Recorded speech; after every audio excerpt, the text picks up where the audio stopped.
Hi friends, ಇವತ್ತು ಸಿಂಪಲ್ಲಾಗಿ ತರಕಾರಿ ಸಾಂಬಾರು ಹೇಗೆ ಮಾಡೋದು ನೋಡ್ಕೊಂಡು ಬರೋಣವಾ. ನಿಮ್ಮ ಮನೇಲಿ ಯಾವ ತರಕಾರಿ ಇದ್ರೂ ಹಾಕಿ ಸಿಂಪಲ್ಲಾಗಿ ಮಾಡ್ಕೋಬೋದು. ಈಗ ನನಗೆ ಯಾವ ತರಕಾರಿ ಬೇಕು ಅದನ್ನು ನಾನು ಕಟ್ ಮಾಡ್ಕೊಂಡಿದ್ದೀನಿ. ನಿಮ್ಗೆ ಯಾವ ತರಕಾರಿ ಬೇಕಾದರೂ ನೀವು ಹಾಕ್ಕೋಬೋದು. ಒಂದು ಈರುಳ್ಳಿ, 2 ಟೊಮೊಟೊ, ಒಂದು ಸ್ವಲ್ಪ ಕೊತ್ತಂಬರಿ ಸೊಪ್ಪು, ಮೈಸೂರು ಬೇಳೆ ಮತ್ತು ತೊಗರಿ ಬೇಳೆ ನಿಮ್ಗೆ ಎಷ್ಟು ಬೇಕೋ ಅಷ್ಟು ಹಾಕ್ಕೊಳ್ಳಿ. ಮತ್ತು ಒಂದು ಸ್ವಲ್ಪ ಹುಣಸೆಹಣ್ಣು, ಸಾಂಬಾರು ಪುಡಿ ಮನೇಲಿ ಮಾಡಿರೋದು 1-2 ಸ್ಪೂನು, ಅಚ್ಚದ ಖಾರದ ಪುಡಿ, ಅರಿಶಿನ ಪುಡಿ 1/2 ಟೀ ಸ್ಪೂನ್. ಈಗ ತೆಗೆದಿಟ್ಕೊಂಡಿದ್ವಲ್ಲ ಬೇಳೆನ ಅದನ್ನು ಕುಕ್ಕರ್ ಒಳಗಡೆ ಹಾಕ್ಕೊಂಡು ನೀಟಾಗಿ ತೊಳ್ಕೊಳ್ಳೋಣ. ತರಕಾರಿಗಳನ್ನ ಹೆಚ್ಚಿಟ್ಕೊಂಡಿದ್ದೀವಲ್ಲ ಎಲ್ಲನೂ ಒಂದೇ ಸರಿ ಕುಕ್ಕರ್ ಒಳಗೆ ಹಾಕ್ಕೊಳ್ಳೋಣ. ಇದಂತೂ ಬ್ಯಾಚುಲರ್ಗಳಿಗಂತೂ ತುಂಬಾ ಸುಲಭವಾಗಿ ಮಾಡ್ಕೊಳ್ಳೋವಂಥ ಸಾಂಬಾರು. ದಿಢೀರ್ ಸಾಂಬಾರು ಹೇಳಬೇಕು ಅಂತಂದರೆ, ನನಗಂತೂ ಟೈಮ್ ಇಲ್ದಿದ್ದಾಗ ನಾನಂತೂ ಇದನ್ನು ಬೇಗ ಆಗುತ್ತಲ್ಲ ಅದಕ್ಕೋಸ್ಕರ ಟ್ರೈ ಮಾಡಿದ್ದೀನಿ. ಆದರೆ ಸಾಂಬಾರು ಟೇಸ್ಟ್ ಅಂತೂ ಸೂಪರಾಗಿದೆ, ನೀವು ಟ್ರೈ ಮಾಡಿ. ಇದಂತೂ ತುಂಬ ಕಡಿಮೆ ಟೈಮಲ್ಲಿ ಮಾಡ್ಕೊಳ್ಳೋವಂಥ ಸಾಂಬಾರು. ಈಗ ಅದಕ್ಕೆ ನಾವು ಸ್ವಲ್ಪ ಕೊತ್ತಂಬರಿ ಸೊಪ್ಪನ್ನು ಹಾಕ್ಕೊಬಿಡೋಣ. ಯಾಕೆ ಅಂತಂದರೆ ಇದು ಎಲ್ಲರ ಜೊತೆಲಿ ಕೊತ್ತಂಬರಿ ಸೊಪ್ಪು ಹಾಕ್ಕೊಂಡ್ರೆ ತುಂಬ ಟೇಸ್ಟಾಗಿರುತ್ತೆ ಸಾಂಬಾರು. ಇವಾಗ 2 ಸ್ಪೂನು ಸಾಂಬಾರು ಪುಡಿ, 1 ಸ್ಪೂನ್ ಖಾರದ ಪುಡಿ, ಅರ್ಧ ಸ್ಪೂನ್ ಅರಿಶಿನ ಪುಡಿನ ಹಾಕ್ಕೊಳ್ಳೋಣ. ಇದಕ್ಕೆ ಎಷ್ಟು ಬೇಕೋ ಅಷ್ಟು ಕ್ವಾಂಟಿಟಿಯಿಂದ ನೀರು ಹಾಕ್ಕೊತಾ ಇದ್ದೀನಿ.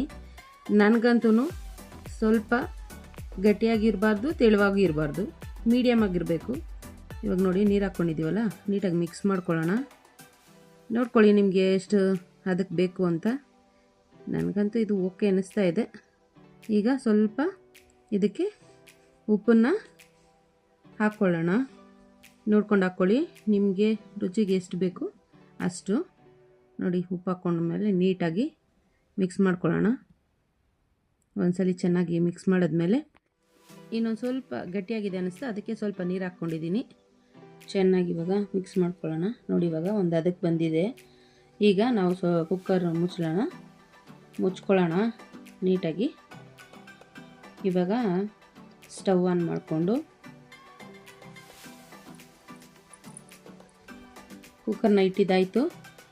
ಈಗ ನೀಟಾಗಿ 2 ವಿಜಿಲ್ಲು ಬರಲಿ.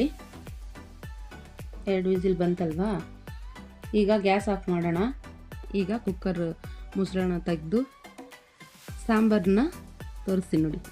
ನೋಡಿ ಇವಾಗ ಸಾಂಬಾರು ಪರ್ಫೆಕ್ಟಾಗಿ ಬಂದಿದೆ. ಒಂದ್ಸಲಿ ಮಿಕ್ಸ್ ಕೊಡಿ, ನೋಡ್ಕೊಳ್ಳಿ ಚೆನ್ನಾಗಿ ಕಾಣ್ತಾ ಇದೆಯಲ್ವಾ. ಚೆನ್ನಾಗಿ ಮಿಕ್ಸ್ ಮಾಡಿ. ಈಗ ನೀಟಾಗಿ ಮಿಕ್ಸ್ ಆಯ್ತಲ್ವ. ಇವಾಗ ಹುಣಸೆಹಣ್ಣ ಸ್ವಲ್ಪ ಕಿವುಚ್ಕೊಳ್ಳೋಣ. ಆವಾಗಲೇ ನೀರಲ್ಲಿ ಹಾಕಿಟ್ಕೊಂಡಿದ್ವಿ. ಚೆನ್ನಾಗಿ ಅದನ್ನು ಕಿವುಚ್ಕೊಂಡು ಅದರ ರಸನ ನಾವು ಇವಾಗ ಸಾಂಬಾರಿಗೆ ಹಾಕ್ಕೋಬೇಕು. ಈಗ ಹಾಕ್ಕೊಂಡ್ವಲ್ಲ ಹುಣಸೆಹಣ್ಣು ನೀರನ್ನ ಎಷ್ಟು ಬೇಕೋ ಅಷ್ಟು ಹಾಕ್ಕೊಳ್ಳಿ ನೋಡಿಕೊಂಡು. ಈಗ ಚೆನ್ನಾಗಿ ಮಿಕ್ಸ್ ಮಾಡ್ಕೊಳ್ಳೋಣ. ನೋಡ್ಕೊಳ್ಳಿ ಸಾಂಬಾರು ಈ ಅದಕ್ಕಿರಲಿ. ಇವಾಗ ಸ್ಟವ್ ಆನ್ ಮಾಡಿಬಿಟ್ಟು ಸಾಂಬಾರನ್ನ ಚೆನ್ನಾಗಿ ಕುದಿಸೋಣ ಒಂದು 10 ನಿಮಿಷ. ನೋಡ್ಕೊಳ್ಳಿ, ನಿಮಗೆ ಉಪ್ಪು ಸಾಕಾಗಿಲ್ಲ ಅಂದರೆ ಇನ್ನೊಂದು ಸ್ವಲ್ಪ ನಿಮ್ಗೆ ಎಷ್ಟು ಬೇಕೋ ಅಷ್ಟು ಉಪ್ಪು ಹಾಕ್ಕೊಳ್ಳಿ. ನೀಟಾಗಿ ಮಿಕ್ಸ್ ಮಾಡ್ಕೊಳ್ಳಿ. ಕಾಣಿಸ್ತಾ ಇದೆಲ್ಲ ನಿಮಗೆ, ನೀಟಾಗಿ ಮಿಕ್ಸ್ ಆಯಿತು ನೋಡಿ. ನನಗೆ ಈ ಅದಕ್ಕೆ ಓಕೆ ಸಾಂಬಾರು. ಇವಾಗ ಮತ್ತೆ ಸ್ಟವ್ ಆನ್ ಮಾಡಿ ಕುದಿಯೋಕ್ಕೆ ಬಿಡೋಣ ಸಾಂಬಾರನ್ನ. ಇವಾಗ ನೋಡಿ ಚೆನ್ನಾಗಿ ಸಾಂಬಾರು ಕುದೀತಾ ಇದೆ ಚೆನ್ನಾಗಿ. ಈಗ ಬಾಣಲಿ ಇಟ್ಕೊಳ್ಳೋಣ. ಬಾಣಲಿ ಇಟ್ಕೊಂಡು ಸ್ಟವ್ ಆನ್ ಮಾಡ್ಕೊಂಡ್ವಿ. ಈಗ ಸ್ಟವ್ ಆನ್ ಆಗಿದೆಯಲ್ಲ, ಇವಾಗ ನೋಡಿ ಬಿಸಿ ಆಯಿತು ಕಡಾಯಿ. ಆಯಿಲ್ನ ಹಾಕ್ಕೊಳ್ಳೋಣ. 1-2 ಟೇಬಲ್ ಸ್ಪೂನು ಇಲ್ಲ 3 ಟೇಬಲ್ ಸ್ಪೂನು, ನಿಮಗೆ ಒಗ್ಗರಣೆಗೆ ಎಷ್ಟು ಬೇಕೋ ನೀವು ಅಷ್ಟು ಹಾಕ್ಕೊಳ್ಳಿ. ನಾನಂತೂ ಇಲ್ಲಿ ಒಂದು 3 ಟೇಬಲ್ ಸ್ಪೂನ್ ಹಾಕ್ಕೊತಾ ಇದ್ದೀನಿ. ಈಗ ಆಯಿಲ್ ಹಾಕ್ಕೊಂಡಿದ್ದೀವಿ. ಆಯಿಲ್ ಚೆನ್ನಾಗಿ ಕಾಯಲಿ. ಇವಾಗ ನೋಡಿ ಚೆನ್ನಾಗಿ ಹೀಟಾಗಿದೆ ಆಯಿಲು. ಈಗ 1 ಸ್ಪೂನು ಸಾಸಿವೆ ಹಾಕ್ಕೊಳ್ಳೋಣ. ಜೀರಿಗೆ ಸಾಸಿವೆನ ನಾವು ಈಗ ಬಾಣಲಿಗೆ ಹಾಕ್ಕೊಳ್ಳೋಣ. ನೋಡಿ ಕಾಣಿಸ್ತಾ ಇದೆ ಅಲ್ವಾ, ನೀಟಾಗಿ ಚಿಟಪಟ ಅನ್ನಬೇಕು ಸಾಸಿವೆ. ಈಗ ನೋಡಿ ನೀಟಾಗೆಲ್ಲ ಆಯ್ತಲ್ಲ, ಕರಿಬೇವು ಸೊಪ್ಪು ಹಾಕ್ಕೊಳ್ಳೋಣ.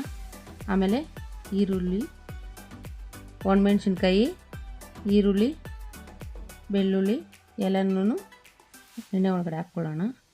ನೋಡಿ ನೀಟಾಗಿ ಹಿಂಗೆ ಉದ್ದುದ್ದಕ್ಕೆ ಕಟ್ ಮಾಡ್ಕೊಳ್ಳಿ, ಒಗ್ಗರಣೆಗೆ ಚೆನ್ನಾಗಿರುತ್ತೆ.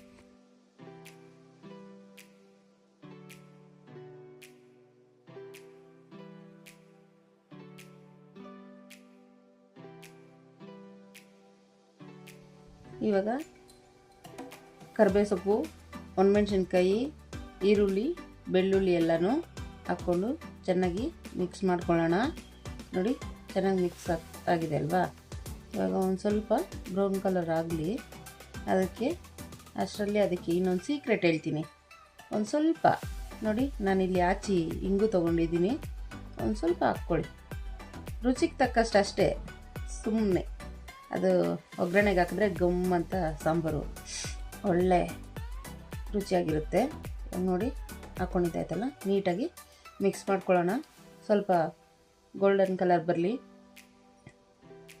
ನೋಡ್ತಾ ಇದ್ದೀರಲ್ವ, ಇವಾಗ ಸಾಂಬಾರಂತೂ ಅಲ್ಲಿ ಚೆನ್ನಾಗಿ ಕಾದು ರೆಡಿಯಾಗಿದೆ. ನೋಡಿ ಗೋಲ್ಡನ್ ಕಲರ್ ಬಂತು. ಇವಾಗ ಸ್ವಲ್ಪ ಕೊತ್ತಂಬರಿ ಸೊಪ್ಪನ್ನ ಲಾಸ್ಟಲ್ಲಿ ಹಾಕ್ಕೊಂಡಿದ್ದಾಯಿತು.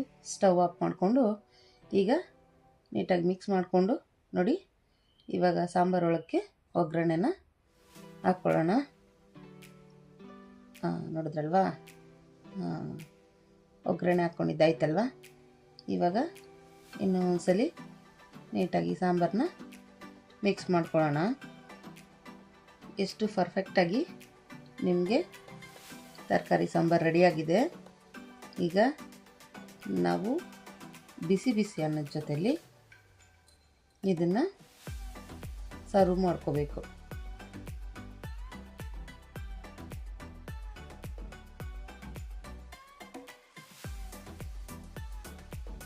ಬಿಸಿ ಬಿಸಿ ಅನ್ನದ ಜೊತೆಲಿ ಸಾಂಬಾರು ಹಾಕ್ಕೊಂಡು ತಿಂತಾಯಿದ್ರೆ ಅಪ್ಪ ಸಖತ್ತಾಗಿದೆ. ಪ್ಲೀಸ್ ಲೈಕ್ ಮಾಡಿ, ಶೇರ್ ಮಾಡಿ, ಸಬ್ಸ್ಕ್ರೈಬ್ ಮಾಡಿ. Thank you guys.